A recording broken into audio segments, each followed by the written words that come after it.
All right, I believe we're live. So welcome to my hopefully starting to be a somewhat weekly thing I'm going to be doing here on the channel, which is doing live interviews with people that I love from the food world. Generally, people that are in the plant-based food world, but people are adjacent plant-based food world as well. And my guest this week is one of my favorite people on the entire planet. Her name is Madison Warnock. And I'm going to let her introduce herself, but she is the founder of a place called Nook Vibrant Kitchen, which is a food delivery service that caters to, and she'll correct me if I'm wrong, caters all the way from Kitchener to Toronto. And, I'm just going to stop talking and let her explain how far she delivers, because she knows better than I do. Hi, Madison. Hi, it's okay. We deliver to too many cities that it's always difficult to remember the list. Like Jeremy said, I'm Madi. I'm the founder of Nook. We're a prepared meal delivery service. I've been in the food world for 8 years now, which is kind of terrifying to say. I started out with a little juice cafe, still Galt Juice Company, still the logo. That was in Cambridge. And in those kind of last 8 years, I've done cafes, food trucks. For a while, I had a wholesale bakery that I built with my father in manufacturing. And then during the pandemic, decided to shift into meal delivery. So I've kind of done gone through the gauntlet of food, everywhere from 100% plant-based food to having some, proteins and things like that. But so we essentially get to work with the best people who are our local farmers, and we make food and send it to our clients. So what got you have an interesting pathway into food, which kind of like lines us up for our topic today, which is about kind of eating healthy and using food to kind of heal ourselves. What was your kind of way in? Because you didn't go to school to be a culinary genius. No, went for financial accounting. Super fun. It's okay. My boyfriend's an accountant, so I'm like, no, it's useful. I had a really interesting entrance into the food world. There were kind of two things that were converging at the same time. I was in university going to school for accounting, and I was a bartender. Got into it because it's really good money, and I found the greatest people I'd ever met at the restaurant. And we had a crazy family, tight-knit bunch at this restaurant. And, I was around chefs for the first time, and I would essentially pester them so that I could come in early into the kitchen and watch them and just kind of see how a proper kitchen could work. So that was kind of the first time that I thought that I could work with food for a career. But my passion with food comes all the way back. I was really lucky. My parents love food. My dad is a huge, huge foodie. As a kid, he would always have a subscription to Severa magazine, and he would always rip out recipes that he'd want to try. And the thing about my dad is that he would have this recipe that had a ridiculous amount of ingredients, and Saturday night we would cook together. So as a kid, I loved cooking. It always felt like home to me. And then circa when I was 15, my sister got diagnosed with a really rare form of spinal cord tumors. And over the last, 15 years, she's had multiple surgeries and treatments and all this kind of thing. And when you're that young, and she's my best friend, she's my soulmate, she's kind of all that to me. And when I was that young, I had a really hard time, obviously, wrapping my head around the reality. And I would watch her in the hospital for 2-3 weeks at a time, and she wouldn't be able to obviously move a bunch. And I felt really helpless. And as time went by and it kept happening, we realized that this was going to be a lifestyle thing for her. I found that the one thing I could do was bring food to the hospital for her. If anyone, I mean, every single person has had a family member who's had an issue or been in a hospital, but the food that they give in a hospital is the complete opposite of healthy food. And I know it's a big system and money, and, you know, I'm not here to kind of talk negatively on that, but as a, you know, now 16, 17, 18, 19-year-old, as I started getting older, I could bring food to the hospital. And, you know, when family would come by, they'd always say, you know, what can I bring? I'm like, oh, we got everything. It's okay. No problem. I'll bring food. Like, my entire family are cooks. They're foodies. They love it. And so that's kind of what got me started into really thinking what's in the food. You know, I remember at the beginning, you know, the first surgery, it was always, what do you want? Do you want McDonald's? Do you want ice cream? Right? Like, anything you want, you know, you've just gone through such a traumatic experience. She's the strongest person I know. And so we would always just be like, what do you want? Do you want, you know, steak, mashed potatoes, Yorkshire pudding, like anything you want? You whip up a Yorkshire pudding? Yeah. Like, honestly, it's a funny joke because my sister now is like the queen of them. But it was always that whatever you want. And then when the tumors kept coming back, then it was like, okay, if modern day science can't stop this, what are other modalities that could help? Like, what are the other inputs that could have a change on this? Mm-hmm. And food is the number one. Obviously sleep and exercise, but food is the number one thing that you can change in order to change your health. That's just a blanket statement. And so, you know, and also the easiest thing. Yes, because every single bite of food you take is a step either in two directions. It can either help you or it can hurt you. And we'll talk about balance later on, because that you have to be able to find that. But yeah, that's where I got started. And then I went deep. I got a juice machine. My sister and I were living in the city together. I would bring juices to work. I was making a mess everywhere. You know, I learned about turmeric root. I learned that it could stain every goddamn thing in the kitchen. I learned that it can stain your hands for 3 days. I make, it's on my website. I have a lemon detox drink that I make, and I have turmeric in it. And I learned, add the turmeric at the last second and just blitz it for like 5 seconds, because I have one Vitamix container that is stained yellow. Yes. Yeah. Turmeric, you're not getting that out. Yeah. So then I got really passionate into the healing aspect of food. And then school was coming up, and I had gotten so far down this rabbit hole that I decided to open up a juice shop. So I did that. I started making it out of the back of a friend's restaurant when I was 22. Then opened up my first shop when I was 23, a couple months later.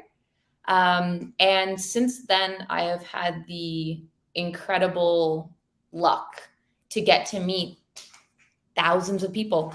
And over the years, you meet enough people and you talk to enough people, and, you know, the questions or the conversations start to have a theme to them, right? People are tired of not having energy. People are tired of feeling off, or, you know, just not feeling as good as they know that they can feel. But the answers that they're getting from our doctors aren't solving the problems, because, again, our medical system is incredible, right? You break your leg, you're going to be okay. You have, like, there's so many incredible things, but they can't be everything to us. They can't give us all of the information. No, and my experience with that, especially with food, is that, I think it's been widely reported. I think what doctors get 20 hours of food nutrition in to get their doctorate. But also, it's just like I look at, and again, this is not to disparage doctors. Doctors are wonderful people. They do amazing things to help us and keep us healthy. But I always think of it like the difference between, doctors are like a mechanic for your body. Yeah. You don't go to them when everything's working fine. You go to doctors to fix things. And so they're not really into preventativeness, right? No. They also don't make money to prevent illnesses. Doctors make money when you're sick, when you're hurt, and not to say that they're scam artists, they're not, but there's no money in the preventative nature of it. And that's what we're talking about today. The idea that it's like you can avoid a lot of ailments and a lot of problems by just eating better and cleaner foods. And that's the difficult part, or at least trying to explain it to people. It's doctors can't be there with you every single day, because when you are wanting to shift your diet, it's an experiment. What works for you is not going to work for me. Yeah. Like I have experimented with every type of diet, balance, nutritional shift. Like,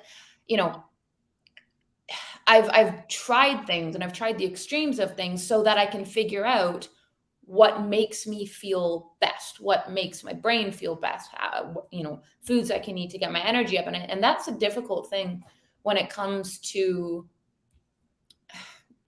figuring out what's going to make you feel best. Is you have to take it into your own hands. And that's difficult, right? Yeah. We're always told, right? And like, for example, one of the biggest questions that I always get is people will say, what supplements do you take? Because in theory, we should be getting all of our nutrition from our food.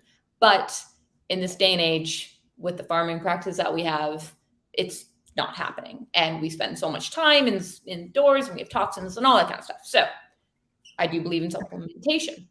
And so when people ask me, it's like, well, these are supplements that work for me, because I know that I'm deficient in, X, Y, Z. And I do. And there are some that I agree to take, everyone should take, but that shouldn't even be coming into your mind until you've gotten your diet to at least 50% plants, half and half, right? Because you can't not change your diet and then think that a supplement is going to be able to replace all of it, right? It's like you kind of have to meet in the middle. Yeah. But yeah, no, I'll forever say I'm lucky because I'm forever a student. And especially nowadays, right? You and I met because I had the bakery, and that's when I was telling you, I'm actually selling the bakery. And then you and I started going on this conversation, and it allows for so much conversation because everyone's story is giving you more information, right? Like it's been such a cool journey to get to listen to my clients, and even hear how they're reacting, to certain things. But yeah, that's the long-winded story of that. Yeah. So for those joining us and those listening, and let us know in the comments below where you're tuning in from. If you're a client of Madi's, let us know. And if you have any questions at any point throughout this, throw them in the comments, and we'll try to get them at some point. But you had, some of the things we said we'd talk about today was it was a whole bunch of things, but one thing that was on our list was to talk about the emotional connection to what we eat.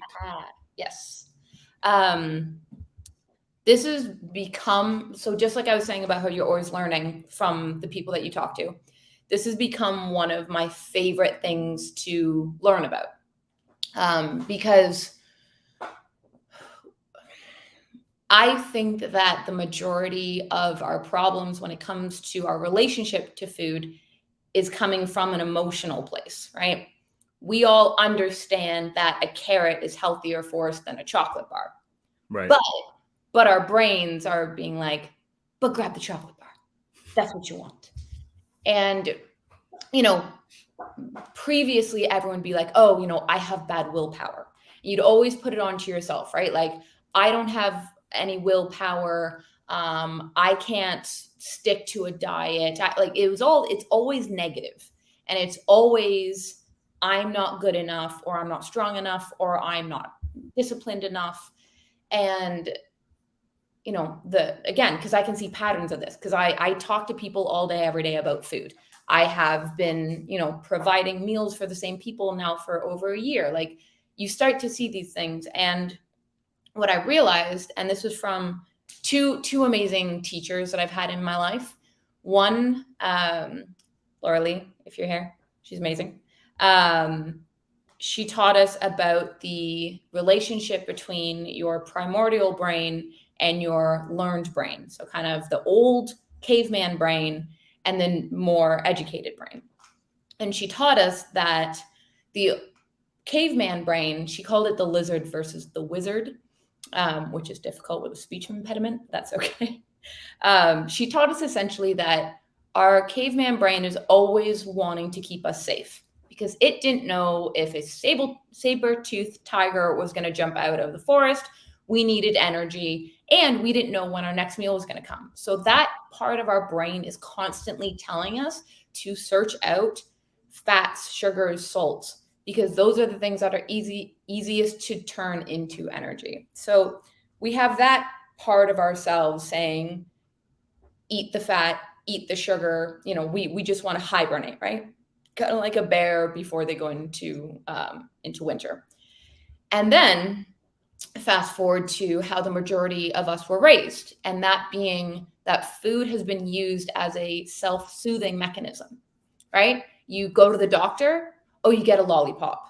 You scrape your knee, oh, don't worry, do you want to get an ice cream? Okay, let's get an ice cream. Your team wins, you get to go to Dairy Queen, or you get to, right? So as we were raised as kids, any type of celebration, candy, cake, right? It's this constant, I deserve it. Or you had a really bad day. Okay, don't worry, here's a tub of ice cream. Like, that was always my thing. I'd be like, you know what? I had such a bad day. I deserve this ice cream.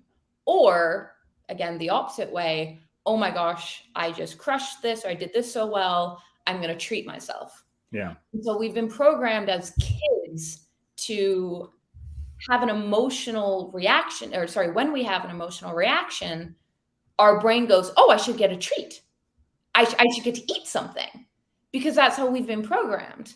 Yeah. And so from that, no one's taught how to dialogue with yourself, that you don't need to do that anymore.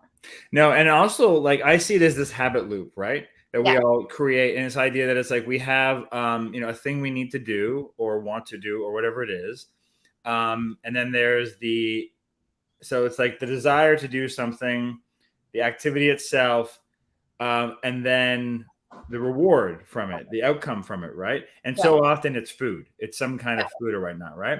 But I think you can replace that with other things, right? Could be listening to a podcast we like or whatnot, and so for example, like, for me, when I wanted to like start exercising more, I was like, I dreaded it. I didn't want to do it. Right. Yeah.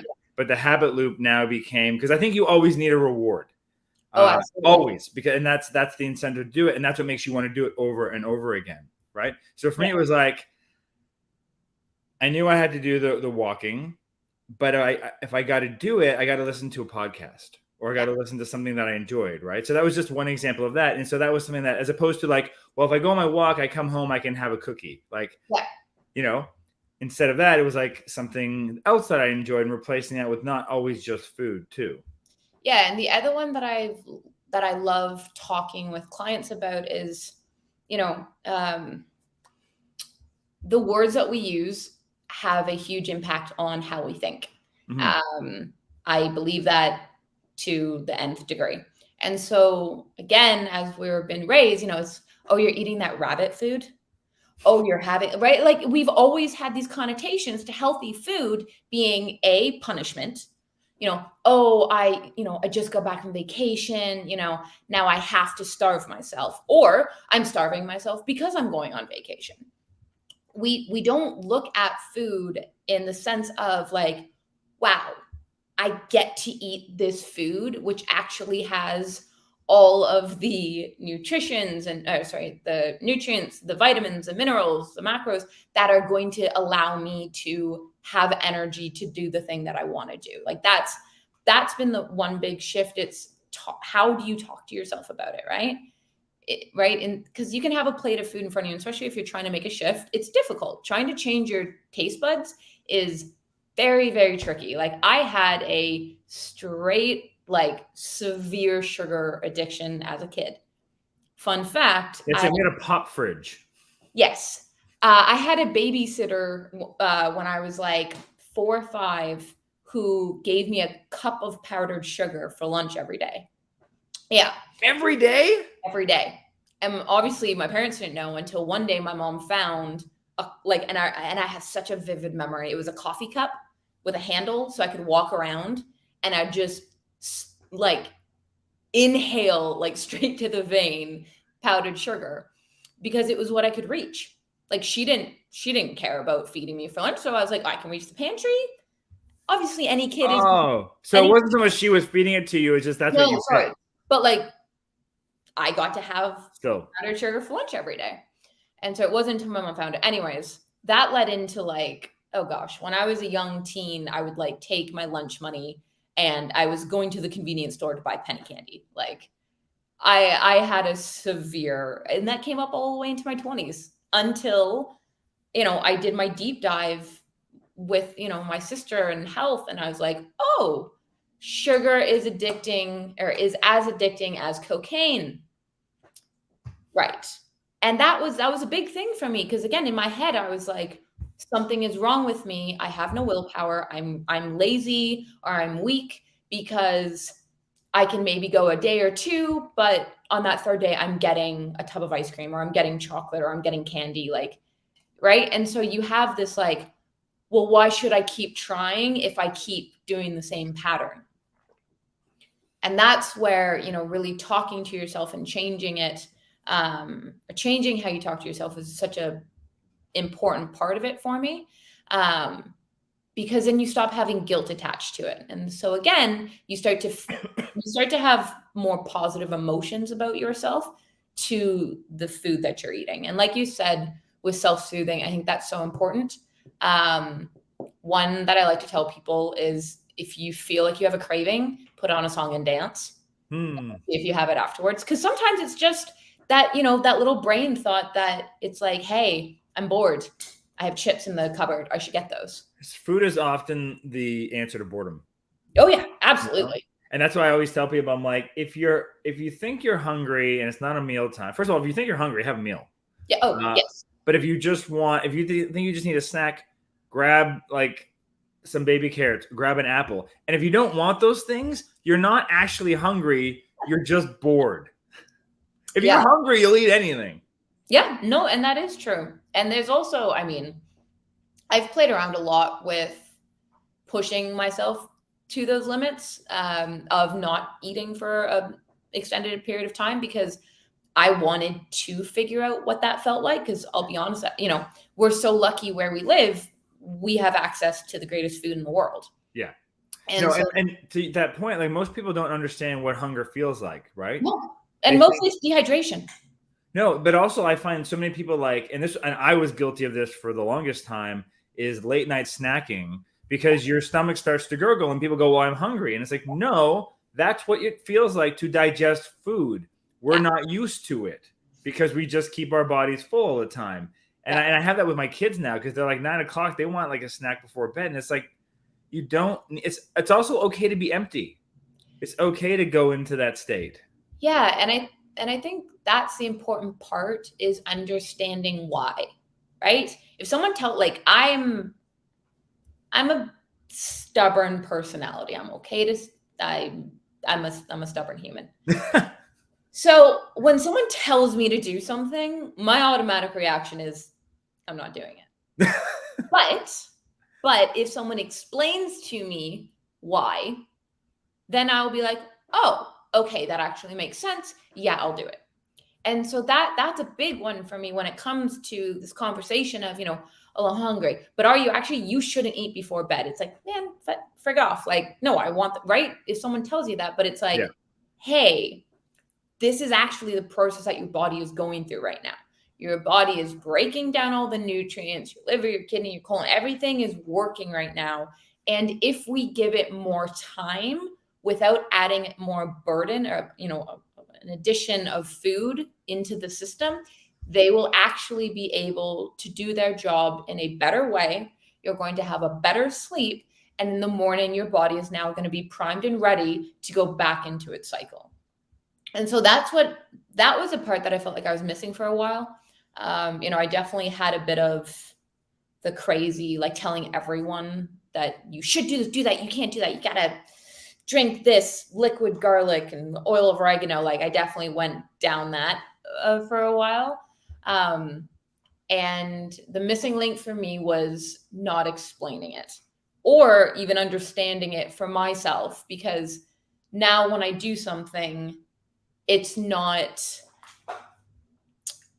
I don't have that like, oh, I hate this. It's like I know I'm doing this because this is good for myself. Like, I'll be honest, I hate washing my hair. I have my entire life. I've always had long hair. It's an annoyance to me. But you have to wash your hair. And it's like, okay, I know if I wash my hair, it'll be like this, right? It's that entire, like you said, circle of if you have a pain point in your life, and if you can understand what you can do for it, but the reason why and the mechanisms, I think that will stay with you, because then you start to do things for yourself, and then you start to get a lot of self-gratification. Like you said, right? When you change a habit, there has to be a positive reward at the end of it.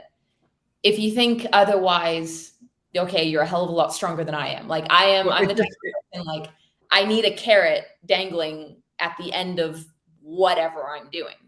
Yeah, it just reinforces the habit, right? And after a while, you might not need it anymore, because you just go like, what is it? Like it takes 20 days, 30 days to like get into a real new habit and make it sustainable for forever, right? I'll be honest, it's probably a little overkill, but I've learned it works for me. I track my habits. So I have like a habit tracker on my phone. I have 15 habits that I have played with. Obviously I'm quite heavy. Mine's old school. I have mine in my notebook, and it's like, this is the beginning of September, so I have a new one. Oh my gosh. I'm a big one for it. Mine's an app that if I complete it, oh gosh, I can't do cameras. You pull it and then whoo, there, that one's done for the day. So satisfying. But the reason why I love it is because it's been the quickest way I can change a habit, because it reiterates why I am choosing to do something. Because if I have a good day, you look and it's like, whew, all those are crossed off. If I have a bad day, I'm like, okay, I only hit 3 out of my 15. And most of them take 2 minutes. Like most of them are very, very quick and easy, but it's what works for me. And so and again, I like math. I went for accounting for a reason. And so I really like them, because you're able to see that, oh, hey, I had a better day, or on average, I have a better day when I do these habits. Yeah. What's the app, before I forget asking? It's called Habits, I think. Oh, there you go. It is called Not Habits. a sponsor. Not a sponsor. No, not a sponsor at all. But they could be. Could be. And honestly, it's funny that you said that, because I heard about this app from a podcaster that I love listening to, and she was like, I use this every day. And so I was like, you know what? I like numbers. I like tracking things. So I'm going to try it. And it's been about 6 weeks ever since I got home from vacation. And I love it. I really do. It tells you a lot about yourself, which I think is the most valuable thing that you can do with your time. Because again, with food, right? Like I have gone through periods of time where I'm tracking how much I'm having of what, and that's given me the information, not to tell me that I'll never eat that again. It's just when I do eat that, I'm like, okay, you know what? I'm probably not going to feel great, but I'm eating it because I'm eating it for joy. Like, I think that joy is a nutrient 100%. Like in the world of food, I've come to learn I live by an 80-20 rule. It's the only rule I live by. 80% of the time I eat for my health. 20% of the time I eat for my joy. And that's my balance. Now, here's the question for those listening, because I'm very similar, right? I think mine's more, I think in my brain, I say it's 90-10, but do you have a way of tracking that 20%? Or is it just like a gut thing with your balance? I used to track it. I've now gotten I'm a very intuitive eater. That 20% for me is I will always eat anything that's put in front of me. If I'm at like a friend's house or at a social engagement, I will eat everything. And then I also I love making pasta. I love making pasta. It's soothing. It's calming for me. Is it the best thing in the world for you? No, but I do not track the amount of pasta I eat anymore. Yeah. Now, when you say you like making pasta, are you talking fresh pasta, or are you talking about fresh pasta? Yeah. The practice of it is wonderful. I still have to show you how to make my tofu one. Yes, you do, because my partner is allergic to eggs and dairy, and the only pasta I know how to make from scratch is an egg pasta. So you do need to teach me that one. Yeah, it's pretty. I don't think I actually have it on the site yet, but it's something I should get up there sometime. Maybe it's another video you and I can do together. That'd be fun. Yeah. It's a fun practice. It's mostly just for those listening without spoiling it. It's mostly just like tofu and flour. Like the tofu is just taking place of the egg. Yeah. And it's a very similar process. I think it's a bit easier to do it in like a food processor than just with your hands. So you don't get like that satisfaction out of it necessarily, but there's still a bit of a kneading process. Yeah. And it's a little bit better for you than probably a traditional pasta. Mm-hmm. Depending what flour you use, obviously, if you're using like a white flour versus like a whole wheat flour. I'm lucky. I live a block away from Broad Flour in Toronto. Nice. So I get all of my flour from them, and it's always fun. And that's the best part about food is if you get to talk to anyone who's in the food world or who loves food, right? You can be a teacher, you can be anything you want, but if you have a passion for food, it's the funnest conversation, because you always get to talk about, what did you have last night, or what are you making tomorrow? And that's like, I think that's the hard part, is it's so much work getting your diet into a place where it's healthy and it's working for you, and it's keeping your lifestyle at the level that you want it to be. But then it's also learning how to bring it back a bit so that you can continue to have joy, right? Like I remember that was one of the first conversations you and I had. You went through such an incredible transformation, and you changed your entire life from it. Yeah. And for those listening that don't know, I lost about 200 pounds. Yeah. By just changing everything, changing the way I eat, the way I move, and mostly the way I think. Yeah. But you got yourself to this point, but there was this like, wait, I'm here now. What the hell do I do? Right. Mm-hmm. And it's like, you had to learn what balance is going to work for you now. Right. Yeah. Cause I went too far. I got very skeletal. Cause you get addicted to weight loss too, right? Absolutely. Right. Cause it's like, everyone's like, wow, you look amazing. Oh my gosh, you've lost all this weight. You blah, blah, blah, blah, blah, right. Cause it's all this, again, how we talk to ourselves. It's like, wait, if I'm getting gratification because I lost 5 pounds, what will I get if I lose 10 pounds? And if I continue to lose that? And then you're at this point and it's just like, you have no more weight to lose. And it's just like, how am I going to get that gratification? How am I going to feel like I have accomplished like climbing Mount Everest, which you did? And it's that you have to find a different way to feel good about yourself, because that's what we use food the most for, is to feel good about ourselves. No, that's 100% it. And I went through this really hard emotional point too, where I was measuring my food and counting my calories and all that kind of stuff. But also I had to at one point do a real reality gut check and just go, you know what? I know all this stuff. Yeah. I know that how to balance my meals. I know what's good for me. I know it's not. I know I'm having a treat. And so I weaned myself off of all of that, terrifyingly so, and as I was starting to gain a little bit of weight back, I gained back probably about 20, 25 pounds from my lowest. I started to feel like, oh my God, I'm going to gain it all back. Yeah. You know, but then I just found eventually, you know, I cut back to just weighing myself once a week as opposed to every single day. Yeah. And then just went, okay, well, I'll keep on going. And if I find that after a couple months, it just keeps on going up and it doesn't just kind of like sit somewhere, then I'll know I have to figure it out. And it kind of has. Yeah. To the point where now I'm like, I'm even curious, have I found a real balance? So I'm going to go get a DEXA scan just out of curiosity to do a measurement of like fat versus muscle versus all these things. Because I think in my brain, I'm healthy and I'm balanced. Yeah. But I kind of want science to just reconfirm it for me. So stay tuned. That video is going to be coming up on the channel at some point. No. And there's a lot of value in knowing where your spectrum is. Yeah. Everyone has a different spectrum, right? Like the amount of conversations I've had of like, hey, Madi, I want to go on a program, you know, I just can't lose those last 10 pounds. And my opinion of that is those last 10 pounds are all of your joy. Like if you want to have a six pack, you're having very little joy unless you are like a high performing athlete and it is your job to be an athletic performing human. It's unattainable, right? No, that's just it. You have to give up something to do that.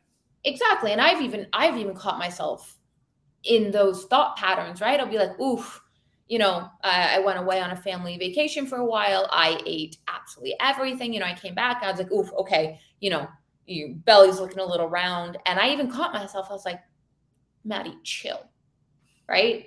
And so I've learned I have the spectrum. Like, I mean, scales are very valuable in certain sense. I don't weigh myself, but it's always, I put it, my spectrum is how do I feel, right? How am I sleeping?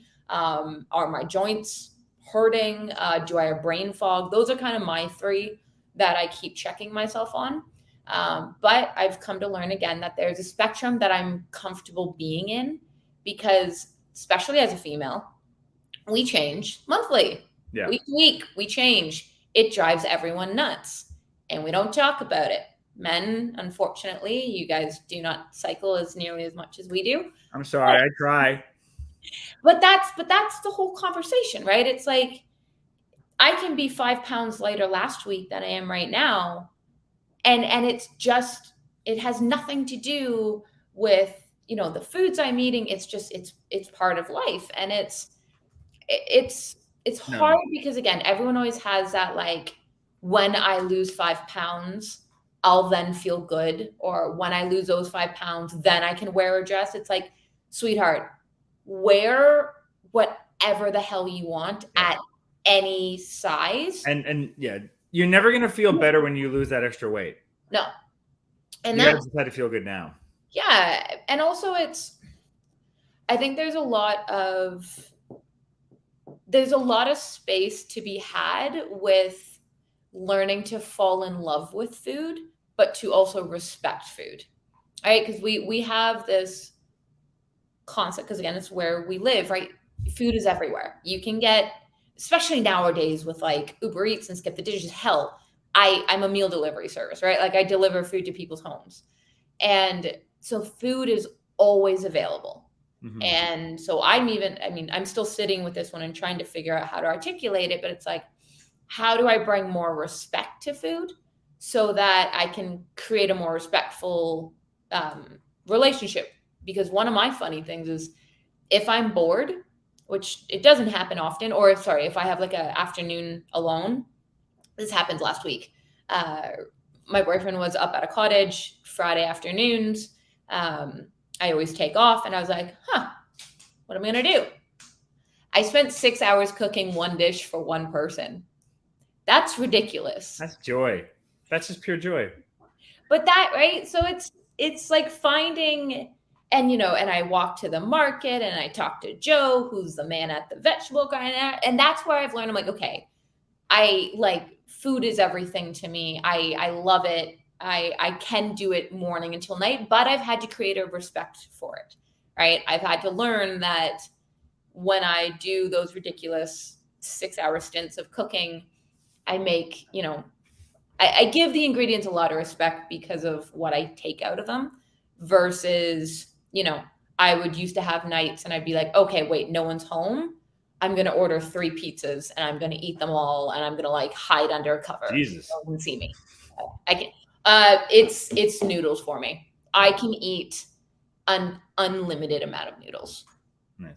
So we've got a question here. I'm going to put it up on the screen. Can you see this? Yes.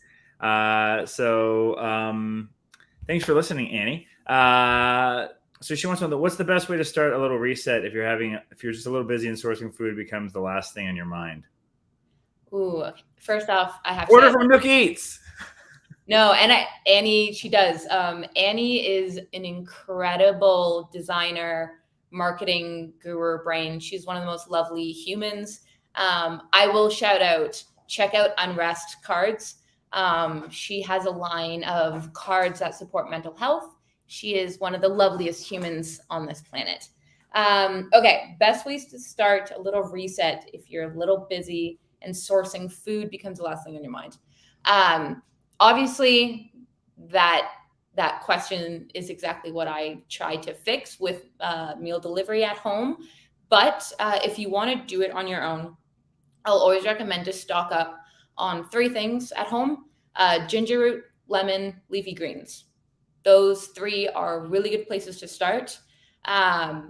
Resets come when you feel like you are doing something good for yourself. So it can be, there's all these different types of cleanses and programs and all that. And I find it's really difficult to navigate all of those. So when you're doing one for yourself, bring it back to hydration and greens. Those are always my 2.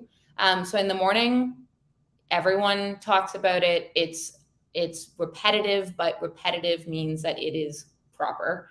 Half a lemon, put into your water, grab a half inch of ginger, muddle it in there, drink that. And then leafy greens, in any way, saute them, raw, cook them, steam them, boil them. I don't really care. Try to get 3 to 4 cups in a day. And that's where I found with just having those 2, you can have a lot of variety in it. Because I think resets are difficult. But yeah, those would be where I would start.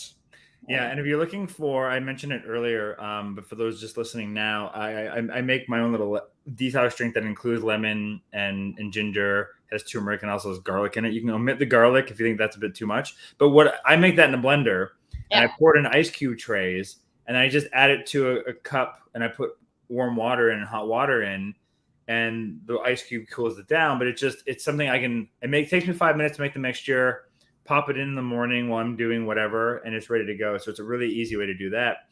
My other advice would just be, no matter how busy you are, try to squirrel away an hour or 2 at some point in the week just to do some food prep, just to do something, so that way when you are busy the rest of the week, you just have good, healthy things readily available. So that could be, and the things I would say that you want to focus on making would be things like, I make a granola once a week. So it's just that's something I can grab quickly for breakfast. It's oil-free, it's sugar-free. It's on my website, ppwithj.ca. That's one thing I always try to have on hand. Also granola bars that I make. But then other things are just make some sauces, make a salad dressing that you can just keep in the fridge and use all week long. Make something that's a bit denser. So if you want to use it for a bowl, and then you can water it down and turn it into a salad dressing, and you can use it for multiple purposes. And then just also, if you have some time to just cut up some vegetables and grill them or bake them, that you can just pull out and throw into salads or into bowls or into quick meals. Just those kind of things. If you just can squirrel away a couple hours and do a lot of those things all at the same time, it can just make your week so much different and make you not feel like you're not able to prioritize your health throughout the week. It means that you can come home at 6 o'clock and still make dinner within 30 minutes. Yeah. No, I'll always have rice or quinoa cooked in my fridge. That'll last about 4 days as long as you keep it, in a container. Batch cook all those things. Exactly. It's that's everything that we do. I mean, again, I'm a little biased because I eat my meals the whole week. But we do batch cook a lot. He'll barbecue, a massive amount. And it's okay, let's put 12 peppers on the barbecue, a couple zucchinis and things like that. just to make it easy. And then the last thing I'll say, because I think that resets are more mental than they are physical. Even when and I'm allowed to say this because I have pushed myself in terms of hours worked. Everyone has, but even take 20 minutes and wake up 20 minutes earlier than you do. I know it sounds awful. Wake up an extra 20 minutes and give those 20 minutes to yourself with your head. How do you want to talk to yourself today? How do you want to present to other people? What is one thing that you're going to do that day that makes you smile? I have literally put down a 2-minute dance party in my kind of list because I know it's going to help me. But it's just like, give yourself the gift of time, even when you're the busiest. It's the last thing that you want to do, but waking up a little extra early. One of my dear mentors, Erin, I'm going to connect you with Erin. You need to meet this woman. She's the most badass woman in the world. But I remember when I first started doing some events with her and I'd show up so tired and she's like, you need to wake up an hour earlier. I'm like, what do you mean? It's 5:30 in the morning. Like, the wellness people, like, I'm not waking up early. And she's like, no, you do. And I can now say, after being, working through my stubbornness, it's helped me through my busiest times. Yeah, mine's I used to wake up and do a meditation, but I found it just, and I do forms of meditation throughout the day, but mine is I get up and I made myself get up earlier and I do like a 30-minute workout. And it changes every single day, but that's my version of like connecting with my body. Yeah. Just kind of like tuning everything out and just focusing on energy. I think it's important to try different modalities and then to figure out which one works for you. Yeah. Like, I've had people who are like, I've tried meditating. I can't. It's like, okay, have you tried breathing apps? Have you tried, like you said, movement? Like, you can go for a 30-minute walk in the morning and that can be your time to connect with your head. But that has to be the reason why you're doing it, right? Like, yeah. I used to wake up and go to the gym, but then I'd have like death metal in my ears because I like metal music. And that wasn't exactly, setting up my day in the right way. So I've definitely shifted over the years, but yeah, that's what I recommend. All right, so we have another question here from Mandy McIsaac asking Madi, what would your advice be for entrepreneurs getting a small business started in the food industry? Uh-oh. Your nostrils flared at that one. Mandy was on the team that I worked with in my first restaurant like 10 years ago. Hi, Mandy. And badass in herself. Like, this woman, I think, has organized like 77 weddings in the last 4 months in Toronto. Yeah. That's a lot. Yeah. Yeah. It's wild.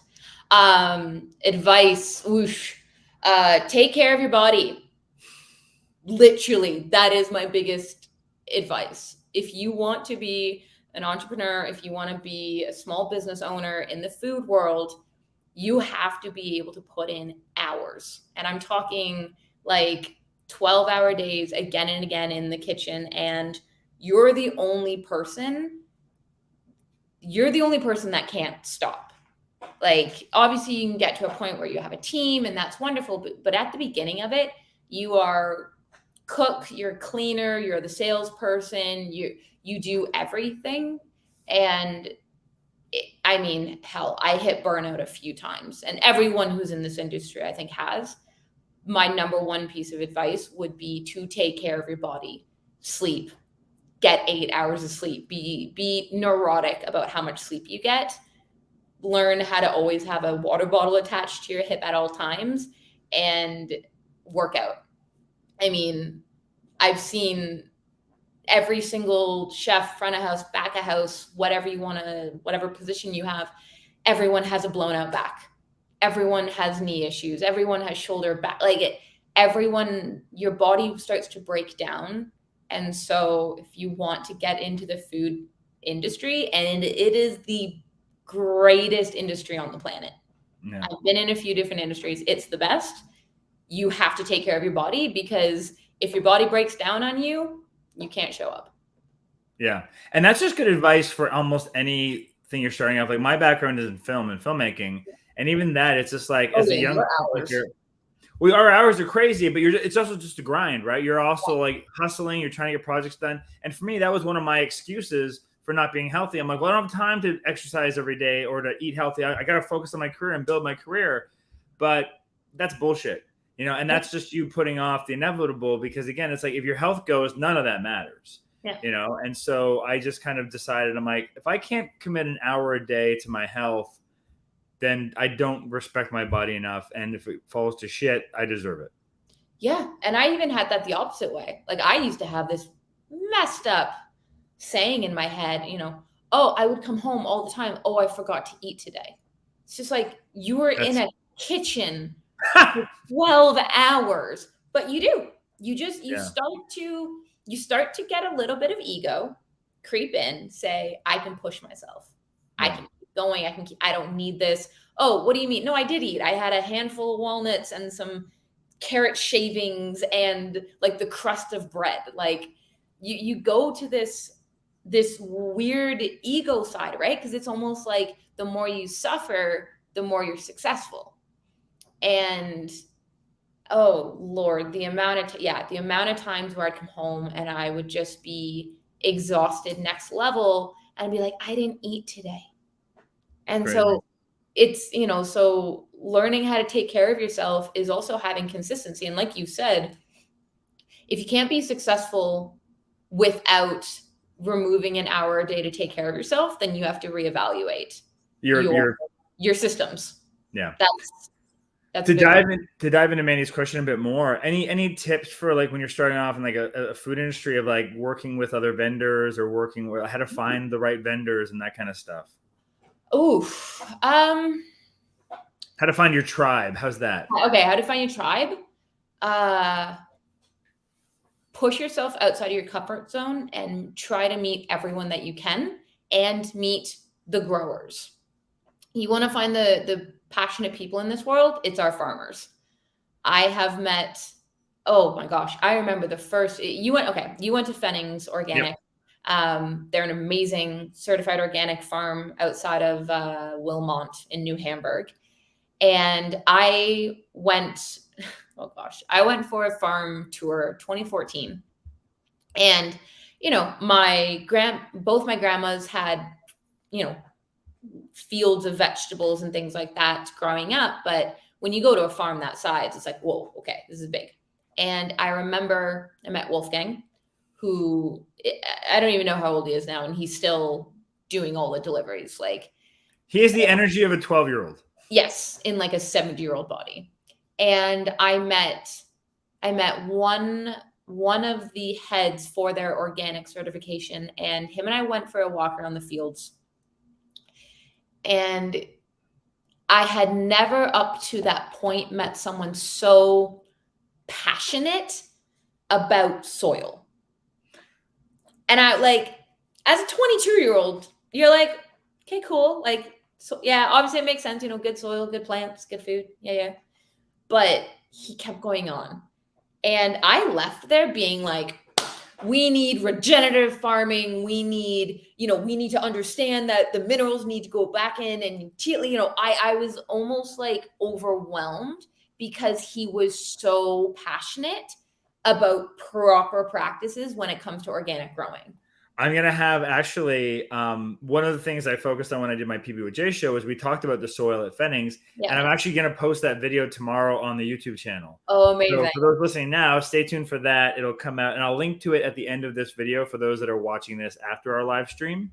So you can check it out because it's pretty wild, the things that I learned just about soil. And that'd be like, again, anyone young who wants to get into it, understand that you know nothing. And that's an incredible place to be in. Like even now, I've been doing this for 8 years, and the more I learn, the more I'm like, wow, there is so much more to learn. And so when you're first starting out, reach out to people and be honest and tell them why you want to be in the industry that you are, and ask them if you can spend some time with them. Offer free hours, offer free hands, go wash carrots for a day. Do whatever you have to do so that you can start to understand how important it is.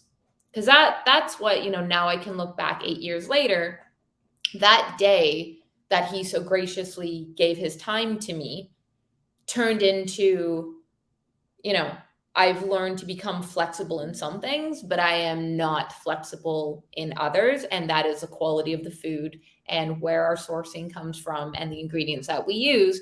Because back then he imprinted on me in such a memorable way, that it's, I think those are the important things at the beginning. You're going to fail. I have failed more times than I have succeeded. You fall down, you make the wrong call, you mess up, you show up late, all those things happen. But at the beginning, just work on stoking your own passion for it, because that's going to be the thing that puts you through. Nice. So we're going to wrap this up in a couple minutes. So if you got any last questions you want to throw in the comments, we'll try to get to quickly. But an hour. It's almost been an hour. So, but what I want to do, one thing we've kind of touched on it off and on, but one thing I'd love to kind of like wrap us up with, unless we have some more questions come in, is kind of the all or nothing health fallacy that I think a lot of people have. Okay. Yes. All or nothing. Like I said earlier, I live by an 80-20 rule, but that concept of all or nothing comes, in my opinion, from this like greater topic of how do you eat, right? You have a group of people over here that are like 100% vegan, do not eat any animal products whatsoever. And then you have the group over here that's like, I'm a carnivore, I only eat meat. And then there's a lot in between. Yeah. And I've learned that I struggle with titles, and I struggle with them because I feel like it causes people to stop having a conversation. And I think that's the only way that we can progress something is if we continue to have a conversation, and an open conversation. So both sides being willing to hear something that maybe they don't agree with, but you have to hear it so that it can, you could change your mind, or if you don't change someone's mind, you have to be okay with that, because we're all different people. We all have different access. We all have different upbringing. So that's where I've struggled with titles. And the all or nothing is, I've had so many conversations of people going, Madi, I tried to be vegan, but I only lasted 7 days. I'm a failure. I just can't. And that's where I was like, it's not an all or nothing concept. If you currently eat 20% plants in your diet, you know what? Let's get you to 30%. Once you hit there, okay, and then maybe let's try to get you to 40%. And, I've gone through periods in my life where, I have been 100% vegan, and I did go to that full extreme. And then I realized that it didn't work for my health. So now I eat, probably 20% of my diet is animal protein. I eat a ton of vegan food, but I also don't look at it anymore in that way, because I'm like, oh gosh, okay, am I getting that? And it's now just 80% of my plate is plants. And when people go into, well, it's like, you can go on the internet and you can find a review or a study to prove any type of diet. People will be like, kale will save your life. People will be like, kale will kill you. There's the, what is it? The extremes of absolutely everything. And so when it comes to shifting your diet, again, some people work with the all or nothing, right? Some people can be like, you know what? This is my day. This is a stake in the ground. I'm going cold turkey. I'm quitting all of that, and I'm going this way. Awesome, if that works for you. But the majority of the people, it has to be a gradual experience, because then you can understand how to start to incorporate into your life. Like when people talk about diets, it's like, diets don't work. No. Shifts in lifestyle work. I find people just burn out, right? And people just burn out when they try the all or nothing. Of course. And it also adds that like, oh, I failed. oh, I am a failure. I am a constant failure. I'm not going to try anymore because I keep failing. Instead of this, like, you know what? Last week I ate really healthy. This week I didn't so much. That's okay. I'm going to try to do XYZ. Like, I'm going to go pick up, 2 vegetables that I've never seen in the grocery store before, or like just doing little things. Because like everyone wants to have the quick, fast results without putting the time in. And like, healthy food is not sexy. It's not flashy. It can be. No, it absolutely can be. I mean, hell, I know what you mean. I think a white radicchio is like one of the most beautiful things on the planet. But I digress. I'm aware that I'm in the specific group of people that will stare at vegetables and think that they're beautiful. But it's the consistency, right? Yeah. It's not trying to change who you are. It's understanding who you are and what habits you have that you think that you can improve on because you're worth it. And that's what we forget about. You are like, the reason why we're doing this and the reason why you're trying to eat healthy and trying to shift a diet isn't to fit into a dress. It's not to impress someone else. It's because you are bloody worth it. I'm going to try not to swear on here. That's okay. Yeah. And then also I find it just, I find the other thing that people do is they think that it's like, well, I went and I had something, I had like a burger for lunch, my day is blown. I might as well have something bad for me for dinner too, or I might as well eat a pint of ice. It's just like that idea that it's like one slip up during the day means that the rest of the day is shot is also for me. It's like, no, it's like every meal is a chance to kind of start fresh. Yeah, absolutely. And it's also, again, if you're going to have the burger, enjoy the bloody burger. Yeah. Don't make yourself feel bad about it. Enjoy every bite of it, because guess what? Our digestion is attached to our emotions. People talk about gut feeling. When I go on this, people be like, oh, that's woo-woo. I'm like, it is not woo-woo. It is bloody science. How you think in your brain tells your stomach, right? We have this highway in our body called the vagus nerve. And it is the the information highway between your gut and your brain. So when we look at something and we're like, oh, I'm so excited. Oh, this is amazing. It's going to be super good. Our body is in a nice, calm, relaxed state. Our digestion system can work well. It's all good. If we're eating, you're like, oh my, this is 1,000 calories and, and I just ruined my diet and, oh, I'm a failure. That brings stress up in your body. Stress, when you are stressed in your body, your digestion system turns off. So it's like, again, if you're going to eat the burger, the pizza, or the cake, enjoy it. Enjoy every single bite of it. Just know that if you do that every single day, you are doing yourself a disservice. Yeah. Yeah, it's a treat. 20%, yeah. It's a treat. Yeah. Well, thank you so much for your time, Maddie. It's like I could talk to you all day long. It's the best part. But this was lovely. So just a reminder, if you want to check out Maddie's business or anything more about her, you can go to eatnook.ca. If you live within the kind of Toronto or what's the area that you can order from in Eatnook? We do so like Hamilton to like Elora over to Ajax is kind of the like triangle that we take care of. Everything in between. Nice. And coming this fall, you've got a new product that's you're partnered with another friend of ours. Yes. We have, well, I will say that we have something very exciting coming up with Henry's Tempeh. And they're in the same breath. I know we're over time, but I'll go real quick. In the same breath of like how amazing Fennings is with the soil quality, talk to the guys at Henry's Tempeh and they will get you so excited about soybeans. Never in my life did I think that I would get really excited about soybeans. But again, because they're so passionate and because they care about what they do, the way that they talk about them just gets you jazzed about it. So we have something very exciting coming this fall. And I did so for upcoming on season 2 of PB with Jay, which will be on Bell 5 this spring. And then eventually the clips will be on here on YouTube. I did a site tour at Henry's Tempeh and got to actually make tempeh with them, and we had a lot of fun. And I'm gonna try to have them and do a YouTube live chat as well. They'd be the best. Yeah, super informative, talented. They're the best. Oh, great.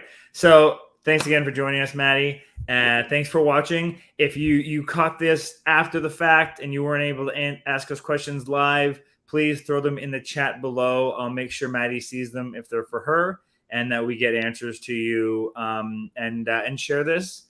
Like and subscribe to the channel, and follow Madi and Nook Eats on all of their social media platforms as well. Thanks so much, Jeremy. It's always so much fun getting to talk food with you. Yay! Bye. Bye.